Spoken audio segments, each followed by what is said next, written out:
Hi, I'm Vance Vredenburg, and I'm going to show you how to measure and weigh a live amphibian. We're going to use today as our example species the red-bellied newt. Notice. And these guys occur here in California and throughout the West Coast. Beautiful, beautiful animal in the family Salamandridae. We use these spring scales. So the first thing you need to do when you do this is know that you hang it when you're weighing something. So you hold it from the top, not from the side, because you could get a wrong weight if you did that. You also need to make sure that it's zeroed. So the way you do that is you hold it like that and make sure that it's actually, the little line is on the zero. So you turn this thing up here to figure that out.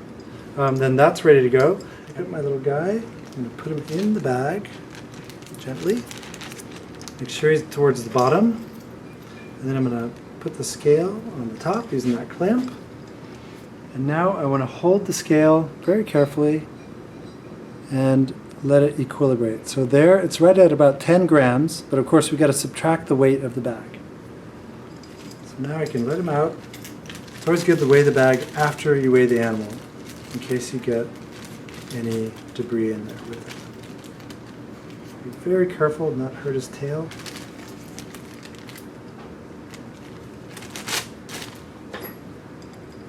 And the bag weighs, looks like about 3 grams. So it's a 7-gram animal.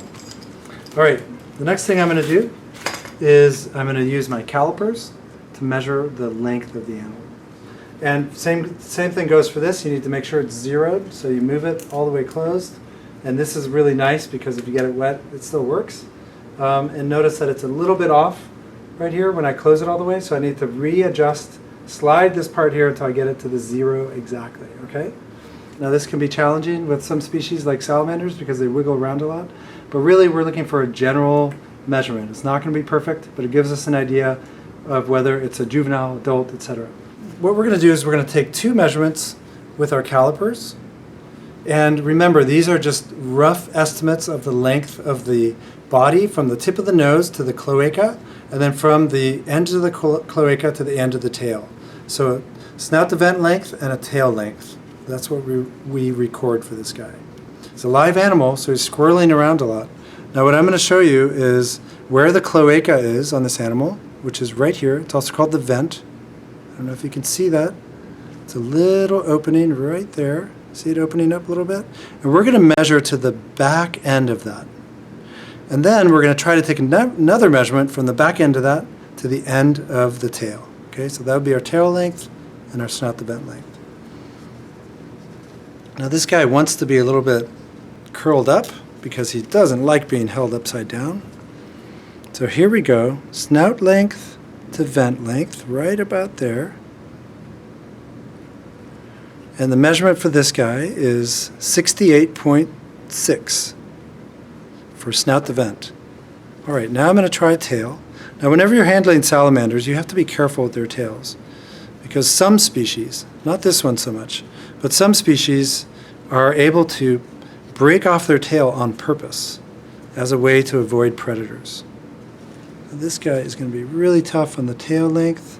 Now I go from the back end of the vent to what I believe will be the tip of the tail. Now that's pretty rough estimate, as you can see.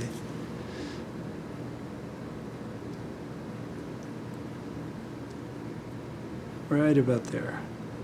Now I'm left-handed, so I don't get to see the dial until I flip it over. And his tail is 70.6 millimeters long.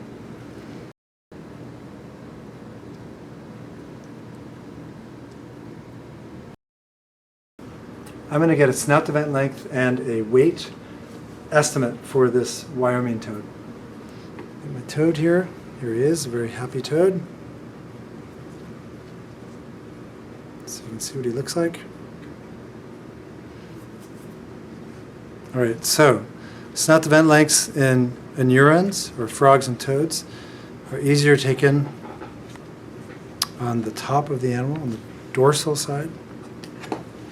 So here he is. I kind of stretch him out a little bit, let him sort of pull himself forward with his front legs. And I'm holding his back legs, but not very hard. They're just pinned so he can't have any purchase. And right here is the vent. Can you see that right there? So they have a cloaca right here. You can see kind of this fold of skin. And that's what I'm measuring to get an estimate of the total body length of this animal. I go right to the tip. But there it is right there. So this guy is 56.1 millimeters long, snout to vent length.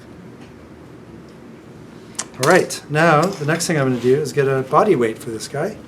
And the way I do that is I'm going to put him in a little bag, like this.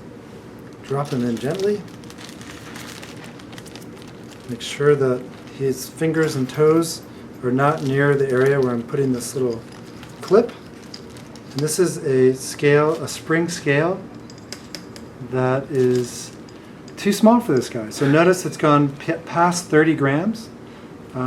So I need a different scale to get the right weight for this guy.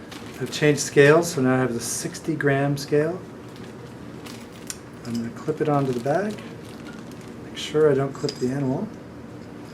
And I let it hang. Now you want to make sure and hold it by the top and not like this, because if you're doing this, you're not going to get the right weight. If it's windy outside, put the wind to your back and kind of block it like that. Okay, as best you can. So this guy, I'm looking at the scale right here. It's looking like 37 grams is the bag weight plus the animal weight. Now what I'm going to do is get our bag weight, and we can subtract that and get the actual weight. All right, guy, we're done with you. You can go back home. Now we'll just weigh the empty bag, which is about 3 grams. Great, there we have it.